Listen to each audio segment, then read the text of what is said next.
নমস্কার বন্ধুরা, আমার পাঁচফোড়ন চ্যানেলে আপনাদের সবাইকে স্বাগত। শীতকাল মানেই বিভিন্ন ধরনের সবজি এসে যায় বাজারে। নানা রকম সবজি, ফুলকপি, বাঁধাকপি, শিম, মূলো, ওলকপি, আরও অনেক কিছু। তো আমরা তো শীতকালে প্রচুর পরিমাণে সবজি খাই, প্রত্যেক বাঙালিরই। তো আজকে আমি ভাবলাম যে শিম দিয়ে না কিছু একটা রেসিপি করলে কেমন হয়। তাই আজকে আমি নিয়ে এসেছি শিম বেগুনের ঝাল। আপনারা তো শিম বেগুনের ঝাল অনেকে অনেক রকমভাবে বানিয়ে থাকেন। আমি শিম বেগুনের ঝাল কীভাবে বানালাম সেটাই আপনাদের সঙ্গে শেয়ার করছি। চলুন দেখে নেওয়া যাক। আমি এখানে নিয়ে নিয়েছি একটা মিডিয়াম সাইজের বেগুন, আর নিয়ে নিয়েছি 250 মতন শিম।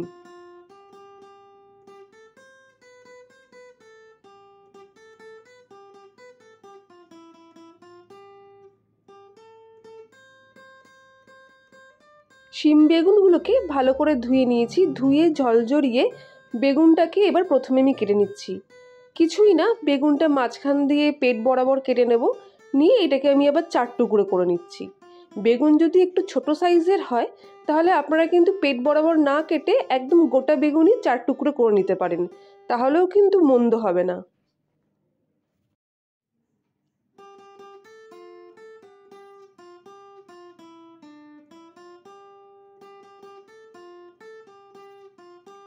বেগুন কাটা হয়ে গেছে, এবার শিম কাটার পালা। শিমটার আমি 2 দিকের আঁশ এরমভাবে ছাড়িয়ে নেব, আর মাঝখান দিক কোনো পিস করব না। শিমটা কিন্তু আমি গোটাই রেখে দিচ্ছি। তবে অবশ্যই দেখে নেবেন ভালো করে শিমের ভেতরে পোকা আছে কিনা। আমি কিন্তু এপার ওপার লাইটের দিকে ফিরিয়ে শিমটাকে আমি চেক করে নিয়েছি, কোনো পোকাই নেই। এইভাবে 2 দিকের আঁশটা একটা ছুরির সাহায্যে তুলে নিয়ে আমি গোটা গোটাই শিমগুলোকে রেখে দেবো, মাঝখান দিয়ে কোনো পিস করব না। এইভাবেই আমি সব কটা শিম কেটে নিচ্ছি।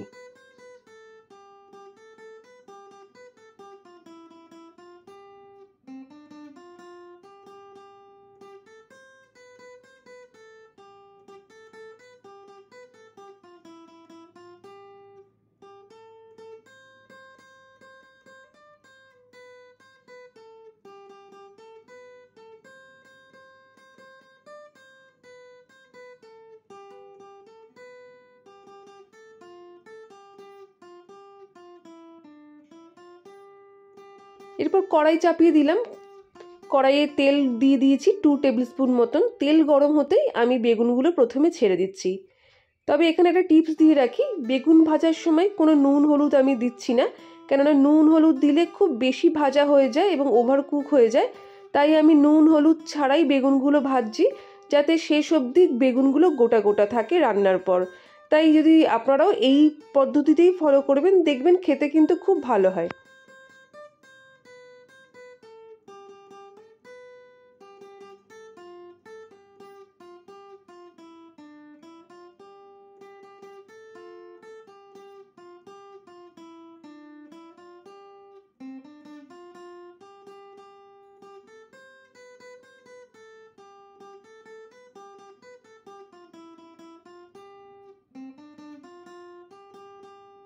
বেগুনগুলো বেশি ফ্রাই করার দরকার নেই, হালকা হালকা লালচে হয়ে গেলে উল্টে পাল্টে, এই পদ্ধতিতেই আপনারা করবেন, উল্টে পাল্টে এরমভাবেই নামিয়ে দেবেন।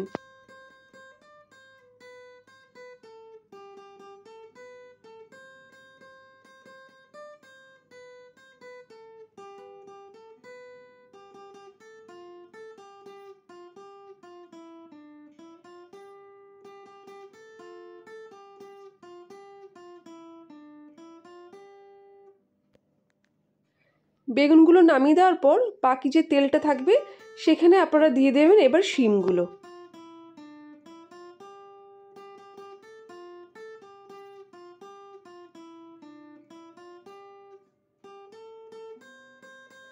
বেগুন ভাজতে যেরকম আমি লবণ ইউজ করিনি, তবে শিম ভাজার সময় আমি হলুদ ইউজ করলাম না, তবে সামান্য পরিমাণ লবণ ইউজ করলাম। লবণটা ইউজ করলে শিম তো একটু শক্ত প্রকৃতির সবজি হয়, তাই শিমটা খুব ভালোভাবে সেদ্ধ হবে এবং ভাজাটাও খুব ভালোভাবে হবে। তাই সামান্য পরিমাণ লবণ দিয়ে শিমটাও আমি লালচে লালচে করে ভেজে নেব।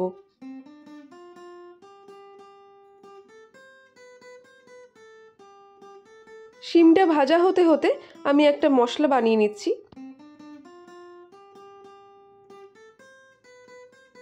একটা মিক্সার গ্রাইন্ডার নিয়ে নিলাম, সেখানে আমি দিয়ে দিচ্ছি কালো সর্ষে 1.5 চামচ মতন। আপনারা কিন্তু এখানে কালো সর্ষের সঙ্গে সাদা সর্ষেও মেশাতে পারেন, তবে আমি শুধু কালো সর্ষে দিয়েই বানাচ্ছি। তো আমি এখানে নিয়ে নিলাম 1.5 চামচ মতন কালো সর্ষে, আর নিয়ে নিলাম 1 চামচ মতন পোস্ত। আর সঙ্গে যেহেতু সর্ষে পোস্ত বাটার সময় একটুখানি নুন দিতে হয়, তাই দিয়ে দিলাম সামান্য পরিমাণে নুন। এই 3টে জিনিস খুব ভালোভাবে আমি ফাইন পেস্ট করে নেব। পেস্ট করতে করতে অন্যদিকে আমার শিমগুলো লালচে লালচে করে ভাজা হয়ে গেছে। এবার এই শিমগুলো আমি বেগুনের মতনই আলাদা করে তুলে রাখবো।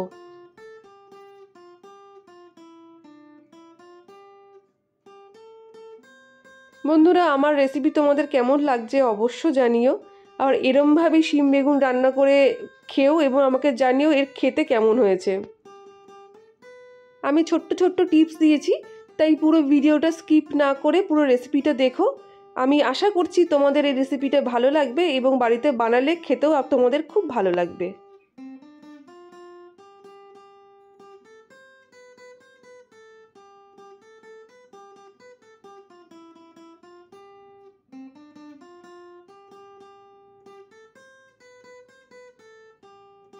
শিমগুলো ভেজে তুলে নেওয়ার পর যেটুকু তেল অবশিষ্ট থাকলো, আমি আর কোনো তেল অ্যাড করছি না। তার মধ্যে আমি দিয়ে দিলাম 1/2 চামচেরও কম কালো জিরে ফোড়ন, আর দিয়ে দিচ্ছি 3টে কাঁচা লঙ্কা মাঝখান থেকে চিড়ে রেখেছিলাম সেটা ফোড়ন।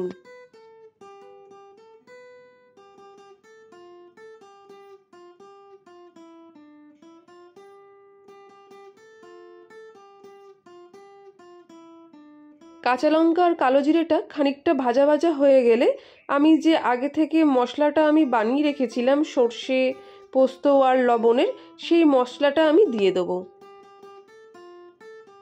তবে এক্ষেত্রে বলে রাখি, গ্যাসের আঁচ কিন্তু মিডিয়াম টু লো রাখবে, বেশি হাই ফ্লেমে দেবে না, তাহলে কিন্তু কাঁচা লঙ্কাগুলো অতিরিক্ত পুড়ে গেলেও কিন্তু কাঁচা লঙ্কার যে গন্ধটা সেই রান্নাটায় আসবে না। তো যাই হোক, আমার মিক্সার গ্রাইন্ডারে আমি যে পেস্টটা করে রেখেছিলাম সর্ষে পোস্তর সেটা দিয়ে দিলাম, এবং মিক্সার গ্রাইন্ডারের যে মশলাটা লেগেছিল সেটা ধুয়ে যেটুকু জল দেওয়ার প্রয়োজন সেইটুকু জল দিয়ে দিলাম, আর এক্সট্রা কোনো জলের প্রয়োজন নেই। এরপর আমি দিয়ে দিলাম স্বাদ মতন লবণ। ঝালটাও তোমাদের পরিমাণ মতন দেবে, কেননা কাঁচা লঙ্কা আমি ফোড়নে দিয়েছি। আর দিয়ে দেবে কিছুটা পরিমাণ হলুদ। ব্যাস, এতে আর কোনো মশলার প্রয়োজন নেই। সব মশলাগুলো দিয়ে কিছুক্ষণ ধরে এটা কুক করতে হবে।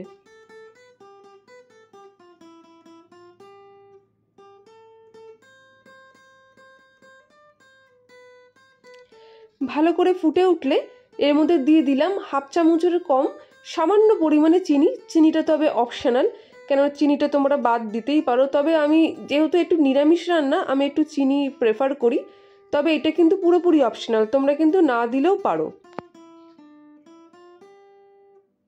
দেখতেই পাচ্ছ সর্ষের গ্রেভিটা খুব সুন্দর করে ফুটে উঠেছে।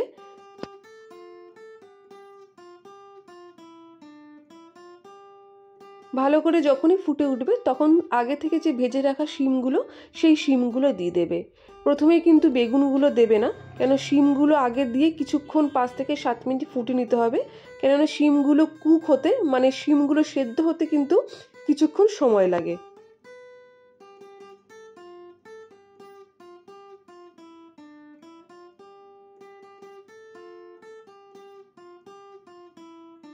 শিমগুলো দিয়ে মিডিয়াম টু লো আছে তোমরা খানিকক্ষণ ঢাকা দিয়ে রাখতে পারো, আবার ঢাকা না দিলেও হয়।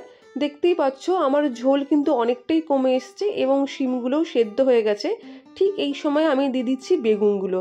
বেগুনগুলো তো আগে থেকেই ভাজা ছিল এবং নরমই ছিল, তাই বেগুন আর শিম একসাথে দিয়ে কিছুক্ষণ নাড়িয়ে চাড়িয়ে বন্ধ করে দিলেই হবে। এটা কিন্তু বেশি কুক করার আর কোনো প্রয়োজন নেই।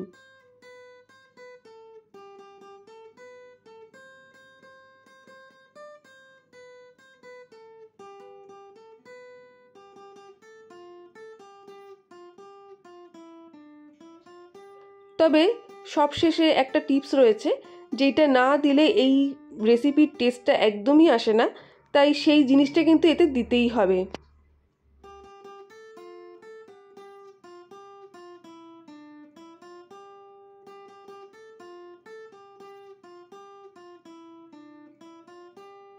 শিম বেগুনের ঝাল রেডি একদম, কিন্তু যেটা শেষে বলেছিলাম, হ্যাঁ, এই কাঁচা সর্ষের তেল, এই নামানোর আগে কাঁচা সর্ষের তেলটা কিন্তু একদম মাস্ট। এইটা দিতে হবে। এই কাঁচা সর্ষে তেলটা দিলে এই শিম বেগুনের ঝালের টেস্টটা কিন্তু আরও বেশি বেড়ে যায়। আমার শিম বেগুনের ঝাল একদম রেডি। গরম গরম ভাতের সাথে খুব ভালোও লাগে, তবে রুটি দিয়েও আমি খেয়ে দেখেছি, মন্দ লাগে না। তোমরা অবশ্যই বানিও এবং কমেন্টে জানিও তোমাদের কেমন লাগছে। যারা নতুন বন্ধু আমাকে এখনও সাবস্ক্রাইব করোনি অবশ্যই সাবস্ক্রাইব করো, আর পুরনো বন্ধু যারা আমার সঙ্গে প্রতিদিন রয়েছো তারা অবশ্যই ভিডিওটি শেয়ার করো। আবারও আসবো নতুন একটা রেসিপি নিয়ে। আজকের মতন টাটা, ভালো থেকো, ধন্যবাদ।